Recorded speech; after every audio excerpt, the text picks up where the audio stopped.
Bienvenida, nos mete en el misterio del tiempo. Aniversario de la crisis del 2001.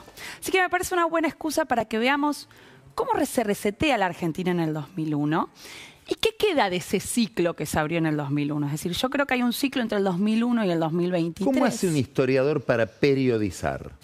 ¿Cuándo decidís que terminó algo y empezó otra cosa? Los historiadores decimos que siempre es temprano para decir que terminó. Siempre es temprano para todo. Siempre es temprano para todo. Tira al arco, a ver. Yo creo que hay 3 agotamientos que se ven en el 2023, que se abrieron en el 2001 y que ya se están apagando, que estamos en un proceso de transición hacia algo nuevo. Diría que uno es un agotamiento político, el otro económico y el otro social. Voy a empezar por el orden político, ¿no? Porque el 2001 obviamente representa una crisis de representación, ¿no? Voto bronca, castigo a los partidos tradicionales. Recordemos que no el mismo castigo, y esto lo ha trabajado Juan Carlos Torre. Una cosa fue el castigo al polo no peronista, que fue mucho más fuerte y más radical que el castigo al polo peronista. Pero aún así los dos partidos tradicionales, el peronismo y la UCR, se vieron castigados.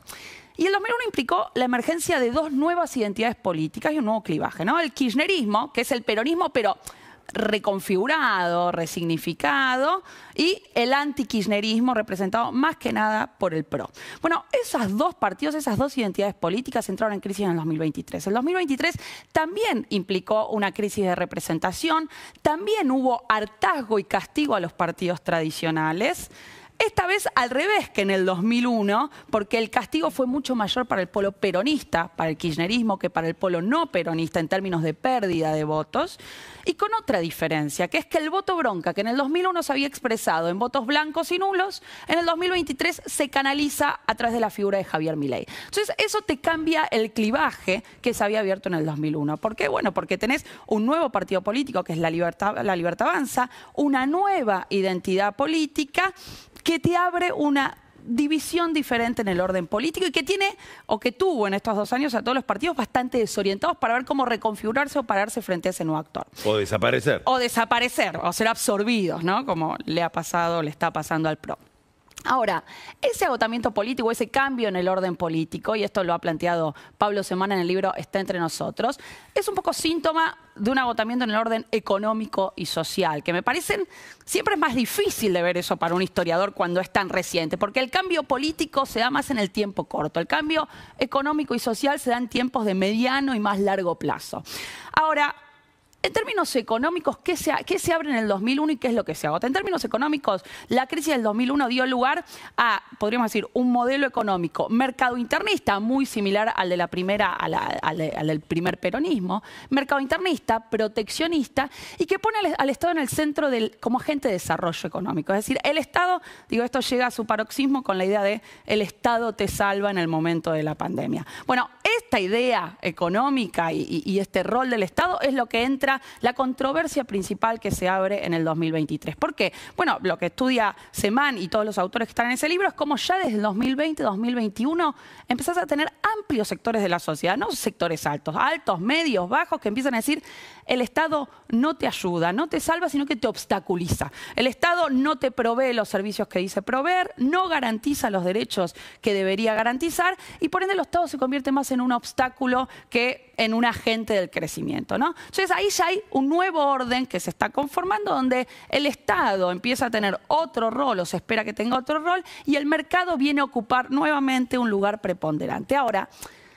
¿qué pasa en la sociedad? Porque siempre es más difícil ver el cambio cultural, ¿no? La idea es que hay un cambio cultural, pero yo creo que algo de eso hay. Es decir, en el 2001, ¿qué tipo de sociedad tenemos? Yo diría, retomando la expresión de Juan Carlos Torre del impulso igualitario, diría el 2001 es el último grito del impulso igualitario de la Argentina, ¿no? Un impulso igualitario, un deseo por la igualdad, por un imaginario más igualitario que viene de muy atrás en el tiempo, que tiene 200 años, si queremos, en nuestra historia.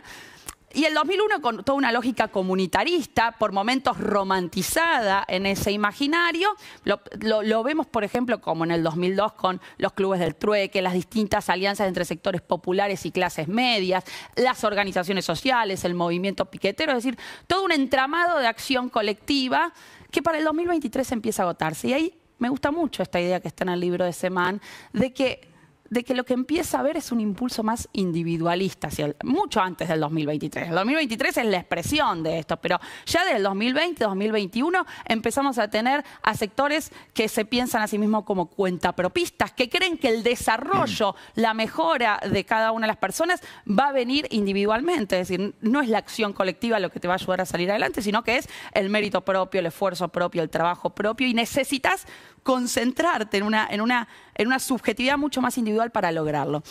Y ahí me gusta esta idea de la tensión que hay entre igualdad y libertad, o el principio de la igualdad y la libertad, ¿no? La idea del igualitarismo fue preponderante en la historia argentina y eso empezó a cambiar. Traje una encuesta que es del año pasado, pero que me parece que marca bien esta tensión. No sé si la tenemos ahí. Que es una encuesta donde se le pregunta, ahí está, es de Subán Córdoba, es de octubre del 2024. Se le pregunta a los encuestados, ¿a usted qué valor le parece más importante? En la torta general, en el gráfico general, vemos que la mayoría, el 56%, responde la igualdad, mientras que el 41% la libertad. Pero me interesa que miremos lo desagregado por edades. Y entre los 17 y los 30 años, la cosa se invierte. Es decir, para los jóvenes, la mayoría de los jóvenes, el 54% de los jóvenes, responden que el valor más importante, estoy viendo más, bien, 54, solo el 38% responde que el valor más importante es la igualdad y el 54% que el valor más importante es la libertad. Es decir, ¿qué podemos ver ahí? Podemos ver de alguna manera un cambio generacional, que muchos también lo ven en Focus Group, digo, los trabajos que hacen Pablo Semana en este libro, se ve también en los Focus Group, donde muchos empiezan a decir que ya la igualdad no es lo que hay o lo que el Estado tiene que defender, sino que es la libertad. Entonces, diría que esos tres órdenes, políticos, económicos y sociales, son los que han cambiado y los que gran pintura empiezan a despertar de la época nuevo para este aniversario. Muchas gracias, Camila. Carlos. Vamos un corte y viene Carola Gil con los arbolitos de Navidad de la clase política. Todos los secretos guardados en esas casas. Ya volvemos.